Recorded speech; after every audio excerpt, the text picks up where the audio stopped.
대전평화교회와 한신교회 교우들을 위한 새벽 말씀 나눔입니다. 오늘은 2023년 7월 21일 금요일입니다. 오늘 하루 하나님이 주시는 은총과 위로하심과 복주심이 말씀을 들으시는 여러분들과 함께 하시기를 소망합니다. 오늘 하나님께서 우리에게 주신 말씀은 마가복음 10장 1절로부터 16절까지 말씀입니다.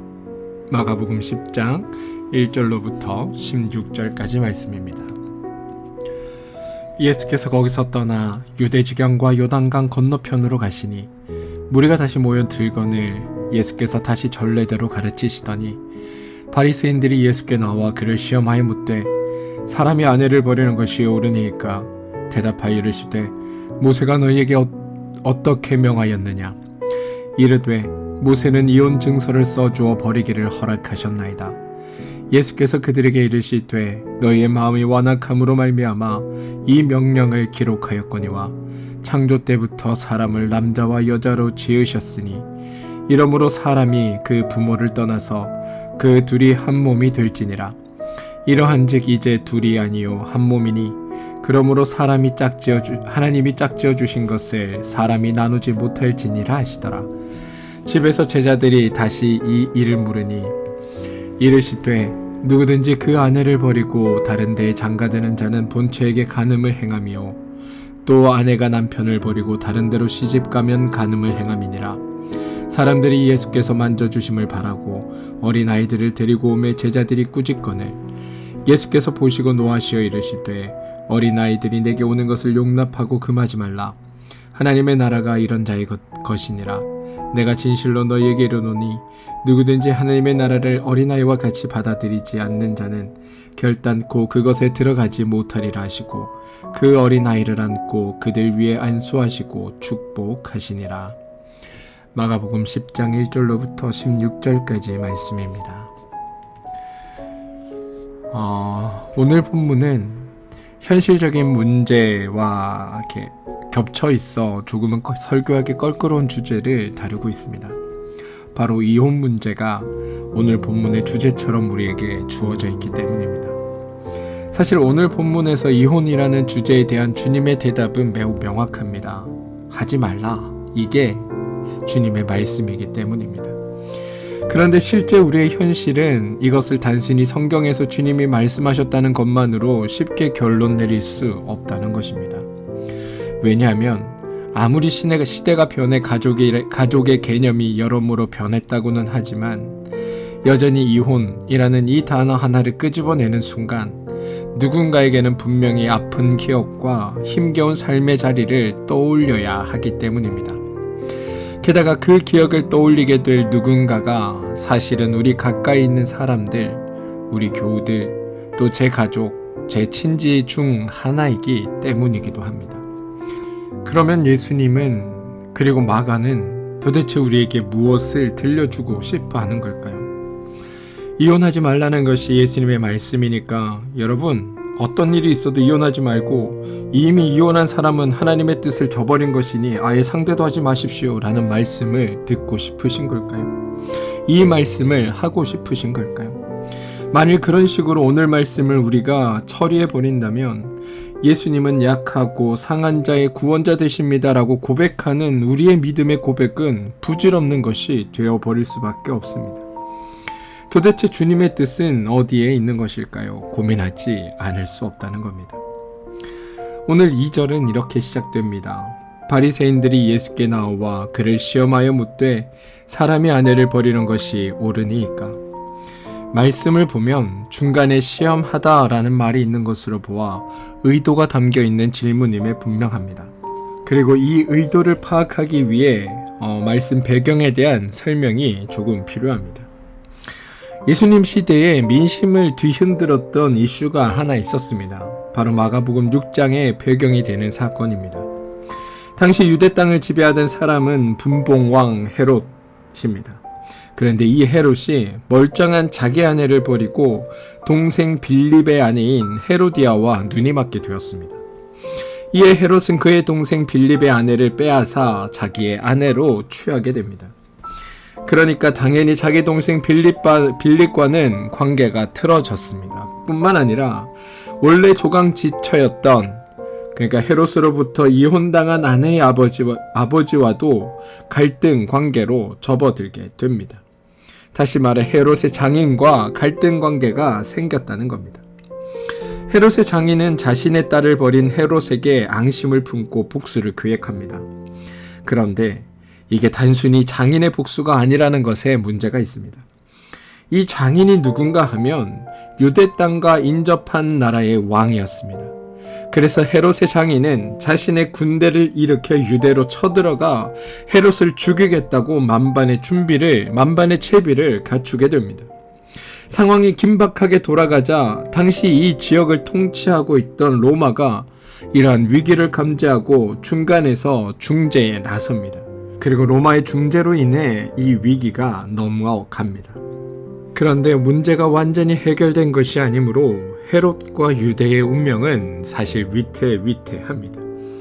그런 상황에서 헤롯의 귀에 이혼이 어쩌고 저쩌고 하는 소리가 들리면 어떻게 될까요? 실제로 이 헤롯 왕의 이혼 문제를 공개적으로 비판했기 때문에 죽음을 당한 사람을 우리는 너무나 잘 압니다. 바로 세례 요한입니다. 이 사건이 마가복음 6장 17절 이하에 기록되어 있는 겁니다.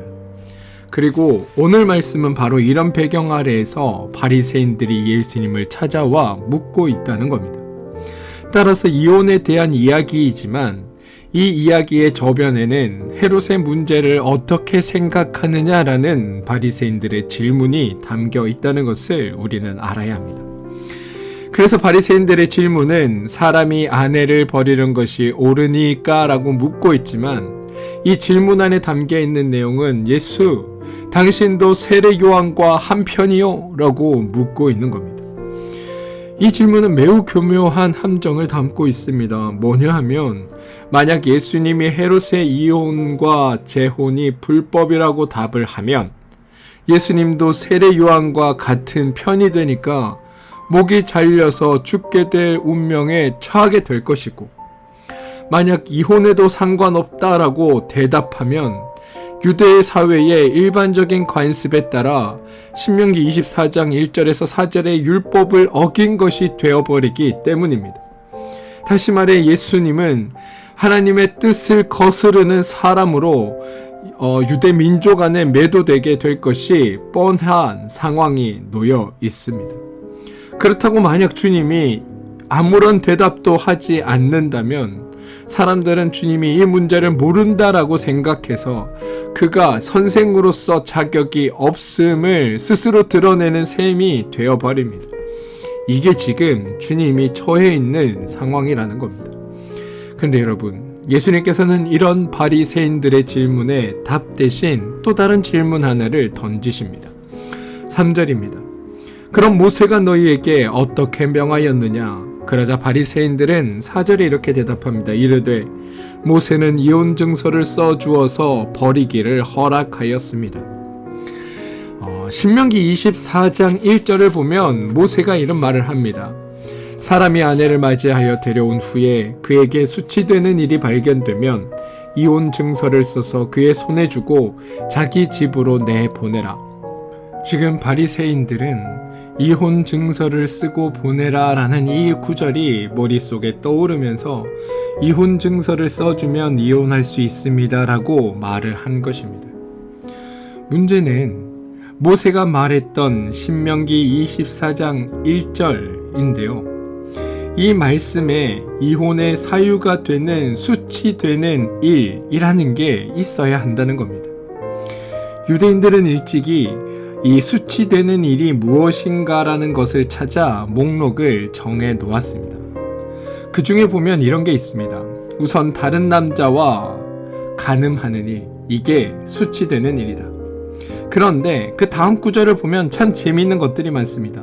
빵을 굽다가 태우는 일, 음식을 맛없게 요리하는 일, 심지어 남편 생각에 아내보다 다른 여자가 더 예뻐 보일 때 그것도 그에게 수치되는 일이라고 규정하고 있다는 겁니다. 그래서 이혼에 합당한 사유에 포함되어 있다는 사실입니다. 요즘은 상상할 수도 없는 이혼의 사유들이 있다고 합니다. 그런데 여기 말씀드린 이 이혼의 사유보다 더 큰 문제가 사실은 그 안에 담겨 있습니다. 그것은 무엇이냐면 오직 남자만 이혼을 요구할 수 있다라는 사실입니다. 유대인의 가르침 속에는 여자는 이혼을 요구할 수 없도록 명시되어 있습니다. 그래서 4절에서 바리새인들이 무엇이라고 이야기하냐면 이혼 증서를 써주어 버린다고 하는 표현을 사용합니다. 이 바리새인들 생각에는 여자는 남자와 동등한 존재가 아니라는 겁니다. 그리고 이게 그 당시 유대 사회를 지배하고 있었던 통념이기도 합니다. 그런데 예수님은 이러한 바리새인들의 주장에 대해 뭐라고 대답하실까요? 5절부터 9절입니다. 너희 마음이 완악함으로 말미암아 이 명령을 기록하였거니와 창조 때부터 사람을 남자와 여자로 지으셨으니 이러므로 그 사람이 그 부모를 떠나 그 둘이 한 몸이 될지니라. 이러한즉 이제 둘이 아니요 한 몸이니 그러므로 하나님이 짝지어 주신 것을 사람이 나누지 못할지니라 라고 말씀하고 있다는 겁니다. 여기서 주목해야 할 구절은 5절입니다.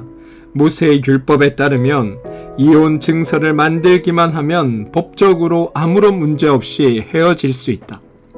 하지만 예수님은 합법이라고 하는 이름으로 악행을 일삼고 자기 스스로를 정당화하는 그런 인간들을 완악한 인간들이라고 표현하고 계신 겁니다. 그런 인간의 완악한 마음이 지금 이곳 가운데 포함되어 있다고 주님은 지금 그 사실을 지적하고 계신 겁니다. 그래서 5절에서 너희의 완악한 마음으로 말미암아 이 명령, 이 율법이 기록되었다라고 하시는 겁니다. 지금 예수님은 문자가 아니라 문자 너머에 담겨있는 법의 정신을 우리에게 가르쳐주고 계십니다. 너희가 하나님의 마음을 보아야 한다라고 말씀하고 계시다는 겁니다. 그리고 그 하나님의 마음은 모든 사람들을 사랑하고 자비롭게 품는 마음이다. 이게 주님의 말씀인 겁니다. 5절 말씀이 본래 있었던 그 계명에 문제가 있어 예수님께서 새롭게 말씀하시는 게 아닙니다. 율법의 정신이란 본래 가난한 이웃, 소외된 사람들, 홀로된 여인, 그리고 홀로된 아이들, 또한 나그네로 표현되는 고향을 잃은 난민과 같은 사람들을 잘 돌보라고 하는 메시지가 바로 율법의 정신입니다. 쉽게 말해 이제 우리가 하나님의 사람이라면, 하나님의 선택된 사람이라고 한다면 바로 이웃의 좋은 친구가 되어야 한다라고 하는 점을 율법은 누누이 강조하고 예수님은 바로 이 점을 우리에게 가르치고 계신 겁니다. 오늘 본문의 맥락도 다르지 않습니다. 증서를 써주고 이혼하도록 허락한 이 신명기의 말씀은 이혼을 장려하려는 규정이 아닙니다. 오히려 그 반대입니다. 예수님은 지금 남편이 아내를 아무렇지도 않게 버린 그 시대에, 여성을 사람 대접받지 않던 그 시대에 연약하고 약자이며 늘 을의 위치에 있을 수밖에 없었던 그 여성들을 보호하기 위해 만든 규정이 신명기 규정이라고 말씀하고 계시다는 겁니다. 실제로 이 신명기의 규정이 만들어지기 이전에는 유대인 사회에서 남자가 마음에 안 들어 여자를 버려도 아무 문제가 되지 않았습니다. 그저 여자는 남자의 소유 목록 중 하나로 여겨졌던 겁니다. 하지만 이 신명기 규정이 생긴 이래로 그런 행동에 제약이 생기기 시작합니다. 이 신명기에 나와 있는 신명기 24장 1절로부터 4절에 나와 있는 이혼의 규정을 꼼꼼히 살펴보면 이혼 증서 한 장으로 끝나는 문제가 아닙니다. 이혼하려면 합당한 사유가 있어야 하고 그 다음에 일정한 수의 증인들을 세워 원로들이 심사하는 법정에서 판결을 기다려야 합니다. 게다가 모든 절차가 다 끝나서 이혼 증서가 효력을 갖게 되면 어떤 일이 있어도 갈라선 두 사람이 만나거나 관계할 수 없게 됩니다. 나중에 오해가 풀려 이 둘이 다시 결합하고 싶어도 절대 그럴 수 없습니다. 그러니 이혼하려고 하는 당사자는 신중을 기해 그 절차를 밟으라고 하는 겁니다. 그리고 가장 중요한 사실이 있는데 이혼 증서를 보면 여자가 다른 남자와 결혼해도 된다라는 것을 명시적으로 기록해 놓게 되어 있다는 겁니다. 즉 재혼해도 더 이상 부정한 여인으로 간주할 수 없다라고 하는 그 선언이 이혼 증서에 써지게 됩니다. 이것으로 여자는 완전한 자유인이 됩니다. 그럼 왜 이렇게 복잡한 절차들을 신명기 규정에서는 이야기하고 있을까? 바로 이런 복잡한 과정을 통해 다시금 돌이킬 수 있는 기회를 주고 당시 사회적으로 약자로 취급받던 여성들을 보호하기 위해 최소한의 장치로 삼았다는 것을 우리는 알 수 있다는 겁니다. 그러니 이혼 증서가 여자를 쉽게 버리고 남자의 재혼을 돕기 위한 장치가 아니라 오히려 여성을 보호하고 여성의 사회적 위치를 보장해주는 장치로 사용되었다고 주님은 얘기하고 계신 겁니다. 이제 다시 마가복음 10장으로 보겠습니다. 6절부터 9절까지 이어지는 말씀은 창세기 2장 24절의 말씀을 인용한 구절입니다. 창세기 2장 24절 말씀을 보시면 사람을 창조한 다음에 그 구절 안에서 사람을 향한 하나님의 본심이 모두 다 포함되어 있음을 보게 됩니다. 사람은 모두 다 하나님의 형상으로 만들어져 있기 때문에 모두가 다 거룩하고 존귀한 존재로 태어났다는 겁니다. 남자가 여자보다 귀한 것이 아니고 여자가 남자보다 귀한 것이 아닙니다. 서로가 함께 공존해야 하고 서로를 귀하게 여기고 섬길 때 비로소 온전한 상생과 온전한 공존이 가능해진다는 겁니다. 그리고 그렇게 귀한 존재들이 한몸 되어 가정을 꾸린다고 하는 것은 이런 어두운 세상 속에서 하나님의 나라를 잠시나마 엿보게 해주는 가장 작은 단위의 창문의 역할을 한다고도 말할 수 있다는 겁니다. 그러니 가정은 참으로 거룩하고 귀한 것이다. 이게 주님의 가르침입니다. 사랑하는 성도 여러분, 오늘 말씀에서 하나님이 관심 가지는 대목은 이혼을 했는가, 이혼을 하지 않았는가의 여부가 아닙니다. 이혼을 해도 되는가, 해서는 안 되는가, 그것을 판단하고자 함도 아닙니다. 그보다 더 중요한 사실, 하나님께서 우리에게 주신 그 생명의 가치가, 우리에게 주신 생명의 거룩함이 유지되고 보호받을 수 있는가 하는 것에 하나님께서는 더 큰 관심을 가지고 계시다는 겁니다. 그래서 하나님은 언제나 이혼의 여부를 떠나 우리의 아픔을 공감하고 슬픈 이의 곁에서 위로하고 그가 회복되는 것에 더 많은 관심을 기울이고 계시다는 게 오늘의 말씀입니다.